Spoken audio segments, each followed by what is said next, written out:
একটা ছড়া, খুব মজার এটা। ছেলে আমার খুব সিরিয়াস, কথায় কথায় হাসে না। জানেন দাদা, আমার ছেলের বাংলাটা ঠিক আসে না। ইংলিশেও রাইমস বলে, ডিবেট করে, পড়াও চলে। আমার ছেলে খুব পজিটিভ, অলিক স্বপ্নে ভাসে না। জানেন দাদা, আমার ছেলের বাংলাটা ঠিক আসে না। ইংলিশ ওর গুলে খাওয়া, ওটাই ফার্স্ট ল্যাঙ্গুয়েজ, হিন্দি সেকেন্ড। সত্যি বলছি, হিন্দিতে ওর দারুণ তেজ। কি লাভ বলুন বাংলা পড়ে, বিমান ছেড়ে ঠেলায় চড়ে। বেঙ্গলি থার্ড ল্যাঙ্গুয়েজ, তাই তেমন ভালোবাসে না। জানেন দাদা, আমার ছেলের বাংলাটা ঠিক আসে না। বাংলা আমার ভাষা নাকি, নেই কোনো চার্ম বেঙ্গলিতে। সহজ সরল এই কথাটা লজ্জা কিসের মেনে নিতে? English very nice, Hindi sweet scientific, Bengali is glamourless, or place এর পাশে নয়।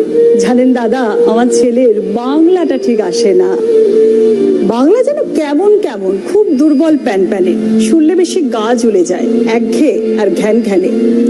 কিসের গরব, কিসের আশা, আর চলে না বাংলা ভাষা। কবে যেন হয় বেঙ্গলি ডে, ফেব্রুয়ারি মাসে না? জানেন দাদা, আমার ছেলের বাংলাটা ঠিক আসে না। ইংলিশ ইজ বুক মাস্টিং, শব্দে ঠাসা, দারুণ ভাষা।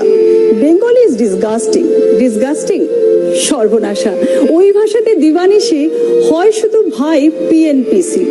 ওই ভাষা তাই হলেও দিশি তেমন ভালোবাসে না। জানেন দাদা, আমার ছেলের বাংলাটা ঠিক আসে না। বাংলা ভাষা নিয়ে নাকি অ্যাংলা প্যাংলা সবাই মুগ্ধ। বাংলা যাদের মাতৃভাষা, বাংলা যাদের মাতৃদুগ্ধ। মায়ের দুধের বড়ই অভাব, কৌটোর দুধ খাওয়াই স্বভাব। ওই দুধে তেজ তাকত হয় না, তাই বাংলাও আর হাসে না। জানেন দাদা, আমার ছেলের বাংলাটা ঠিক আসে না।